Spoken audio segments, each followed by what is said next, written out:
Lu berasa nggak sih, semakin kesini semakin susah cari kerjaan? Dan ini bukan perasaan lu aja ya. Emang beneran kondisi job market itu lagi nggak baik-baik aja. PHK di Jakarta itu naik 1000%. Dan ada hampir 10 juta Gen Z yang nganggur.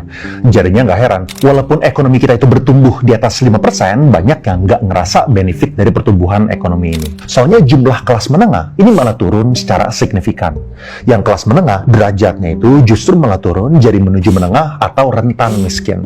Jadi emang bener, uang yang ada di dompet jutaan teman-teman ini sedang mengalami penurunan. Makanya ini menurut gua ancaman besar buat Indonesia. Apakah 2045 ini Indonesia emas atau Indonesia cemas? Gue bakal bahas akar masalahnya dan kira-kira apa solusinya supaya lu ini bisa mendapatkan pekerjaan yang bagus. Tapi sebelum sampai ke sana, lu harus ngerti dulu nih keadaan job market di Indonesia sekarang itu kayak gimana. Let's go. Job market itu sama seperti market lainnya. Yang paling penting adalah supply dan demand. Supply itu adalah jumlah lowongan kerja yang dibuka perusahaan. Sedangkan kalau misalnya demand adalah jumlah pencari kerja.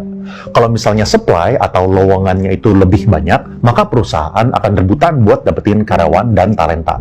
Sebaliknya, kalau misalnya lowongannya sedikit, maka orang-orang akan rebutan cari pekerjaan. Kalau misalnya data dari BPS, Indonesia ini termasuk yang lowongannya itu sedikit. Tahun 2023, lowongan kerja di Indonesia itu 220-an ribu, sementara yang cari kerja itu ada 1,8 juta. Jumlahnya ini luar biasa ya. Setiap satu lowongan itu direbutin sama 8 pencari kerja. Dan menariknya, baru 5 tahun yang lalu, di 2019, ada 270 ribu lowongan kerja dengan jumlah pencari kerja itu di angka 500-an ribu. Alias, setiap satu lowongan itu cuma direbutin sama 2 pencari kerja. Jadi emang secara fakta, semakin kesini emang semakin langka untuk mendapatkan kesempatan bekerja. Dan yang gak kalah penting itu adalah jenis pekerjaannya. Mayoritas dari kita itu pasti nyarinya pekerjaan kantoran. Tapi di tahun 2019 sampai 2024, cuma ada 2,8 juta pekerjaan formal yang tercipta. Dan ini penurunan drastis dari 2009 sampai 2014, di mana angkanya itu 15,6 juta. Ya, nggak heran kalau misalnya mayoritas orang itu ngerasa susah banget untuk mencari pekerjaan. Dan ini semua terjadi karena fenomena ekonomi di Indonesia namanya itu premature deindustrialization. Buat pahamin premature deindustrialization, kita pertama harus pahamin dulu gimana ekonomi sebuah negara itu bisa berubah dari negara yang berkembang menjadi negara yang maju. Ada 3 tahap ya yang harus dilewati oleh negara tersebut. Yang pertama, biasanya negara tersebut dimulai dari negara yang agraris, kemudian bergeser jadi manufaktur, dan terakhir menjadi penyedia jasa. Dan kalian bisa lihat grafik ekonomi dari Amerika Serikat, Korea Selatan, sama China. Bentuknya itu rata-rata sama. Awalnya sektor agraris yang mendominasi, kemudian transisi ke manufacturing, kemudian ke penyedia jasa. Buat jawab kenapa harus melewati runtutan itu, gue bakal pakai contohnya China. Kita mulai dulu dari fase 1, yaitu agriculture. Di tahun 60-70-an, kalian bisa lihat ekonominya itu didominasi sama sektor agrikultur.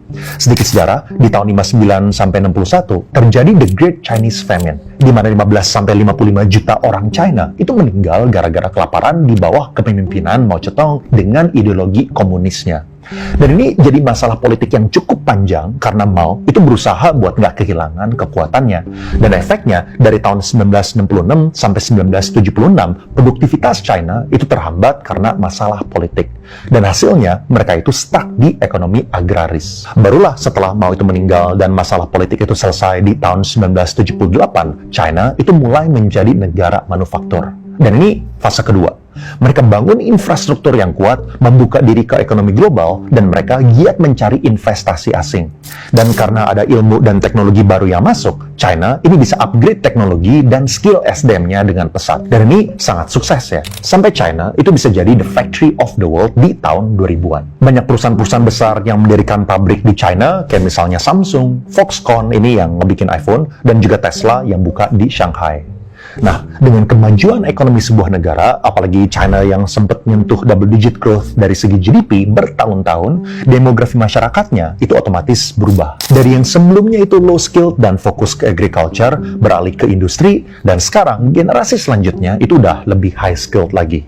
Otomatis, standard of living-nya mereka itu naik, dan gaji yang dituntut oleh orang-orang China ini meningkat. Tapi konsekuensinya, gara-gara gajinya itu naik, SDM-nya itu makin mahal, dan akhirnya ini bikin biaya pabrik di China ini mulai kurang kompetitif.